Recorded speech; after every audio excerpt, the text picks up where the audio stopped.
بسم اللہ الرحمن الرحیم۔ السلام علیکم ورحمۃ اللہ وبرکاتہ۔ محترم ناظرین، آج کی اس ویڈیو میں ہم آپ کو صلاۃ الحاجت کی نماز کے بارے میں بتائیں گے۔ اس ویڈیو کو لازمی سنیے گا۔ چلیں محترم ناظرین، ویڈیو کا آغاز کرتے ہیں۔ جب کسی شخص کو کوئی ضرورت پیش آئے یا کوئی کام کرنا چاہتا ہے لیکن وہ کام ہوتا ہوا نظر نہیں آ رہا، یا اس کام کے ہونے میں رکاوٹیں اور دشواریاں پیش آ رہی ہیں، یا کوئی پریشانی، مصائب اور آفت لاحق ہو جائے، تو 2 رکعت نوافل نماز پڑھیں۔ پھر جو دعا حدیث میں آئی ہے اس کے معنی کو سمجھ کر پڑھیں اور اپنی زبان میں بھی خوب گڑ گڑا کر دعا کریں۔ انشاءاللہ اس کی ضرورتیں پوری ہوں گی، رکاوٹیں دور ہوں گی، دشواریاں آسان ہوں گی اور پریشانیاں رفع ہوں گی۔ محترم ناظرین، اس کا ذکر قرآن پاک میں بھی موجود ہے۔ اے نبی، ہمیں معلوم ہے ان کی باتوں سے آپ کا دل تنگ ہو جاتا ہے۔ آپ اپنے پروردگار کی تسبیح و تمجید کرتے رہیں، سجدہ کرنے والوں میں سے رہیں اور اپنے پروردگار کی عبادت کرتے رہیں یہاں تک کہ آپ کو موت آ جائے۔ معلوم ہوا کہ اگر لوگوں کی طرف سے کوئی ناگوار بات پیش آئے تو محترم ناظرین انسان کا دل رنجیدہ ہو جاتا ہے، تو اس کا علاج مداوی یہ کہ اللہ کا ذکر کیا جائے، تسبیح و تمجید کی جائے اور عبادت میں مشغول ہو جائیں۔ رسول اللہ صلی اللہ علیہ وآلہ وسلم کا معمول مبارک تھا کہ جب کوئی اہم معاملہ، ناگوار بات یا کوئی پریشانی پیش آتی تو فوراً آپ نماز کی طرف لپکتے، فوراً آپ نماز ادا فرماتے۔ رسول اللہ صلی اللہ علیہ وآلہ وسلم نے امت کو یہی تعلیم دی اور صحابہ کی تربیت فرما کہ جب کوئی ضرورت پیش اور دشواری پیش آئے تو خدا کی طرف رجوع کرو اور صلاۃ الحاجت پڑھو، یا کم از کم اس سلسلے کی دعاؤں کا اہتمام کرو۔ محترم ناظرین، صلاۃ الحاجت کا مقصد کیا ہے؟ انسان کو کوئی ضرورت پیش آتی ہے تو وہ ظاہری اسباب اختیار کرتا ہے۔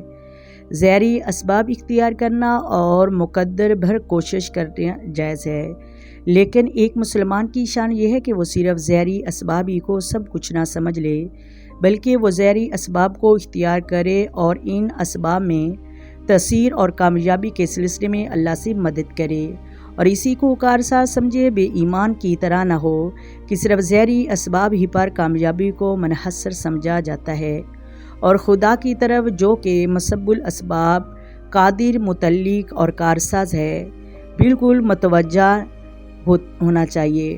حضور صلی اللہ علیہ وآلہ وسلم نے بتایا کہ ظاہری اسباب ضرور اختیار کرو، لیکن تمہارا یقین اور بھروسہ اللہ عز و جل کی شان کی ذات پر ہونا چاہیے۔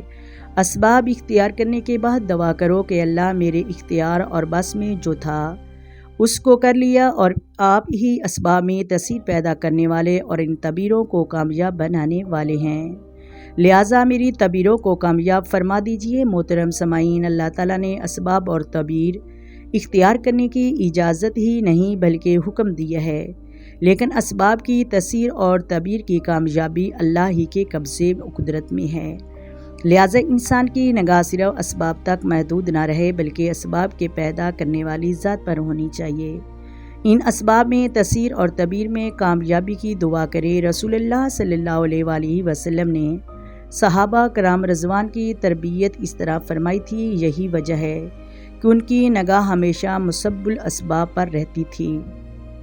محترم ناظرین، صلاۃ الحاجت کی دعا اور طریقہ۔ رسول اللہ صلی اللہ علیہ وآلہ وسلم نے فرمایا، جس شخص کو کوئی حاجت پیش آئے، خواہ اللہ سے یا کسی انسان سے، یعنی وہ کسی اہم معاملے میں براہ راستہ اللہ تعالیٰ سے دعا کرنا چاہتا ہے، یا کسی بندے سے یا کوئی چیز طلب کرنا چاہتا ہے، مثلاً قرض لینا چاہتا ہے، خیال ہے کہ اللہ جانے وہ دے گا یا نہیں، تو خوب اچھی طرح وضو کرے، پھر 2 رکعت نوافل نماز پڑھے، پھر اللہ کی حمد و ثنا کرے، نبی کریم صلی اللہ علیہ وآلہ وسلم پر درود بھیجے اور پھر یہ دعا پڑھے۔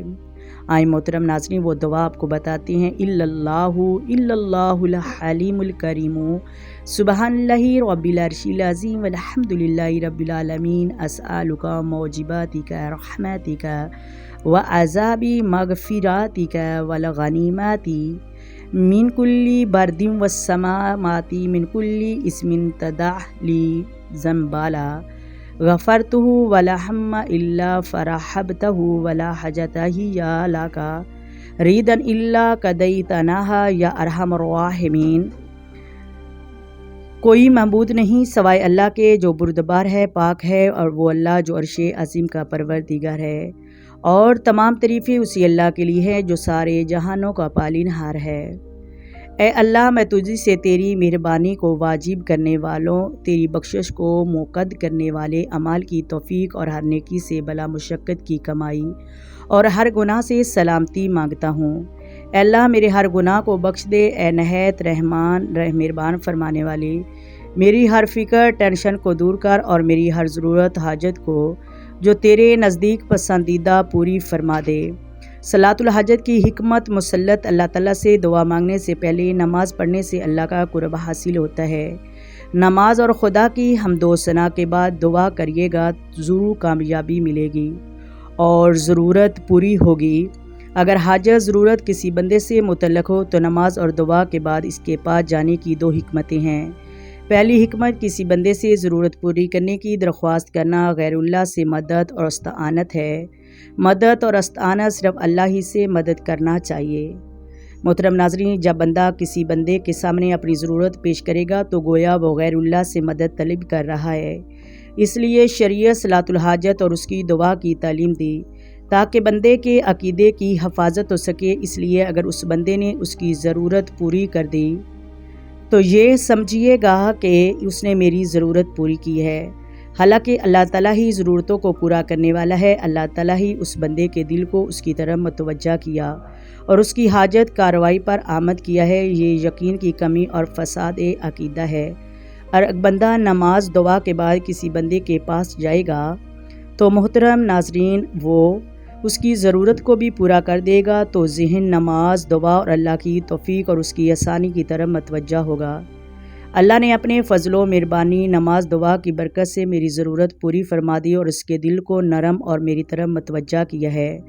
اگر وہ بندہ اس کی ضرورت پوری نہ کرے تو یہ سمجھیے گا شاید ضرورت پوری نہ ہونے میں میری کوئی مسلط ہے یا کوئی یقین اور عقیدہ کی حفاظت ہے۔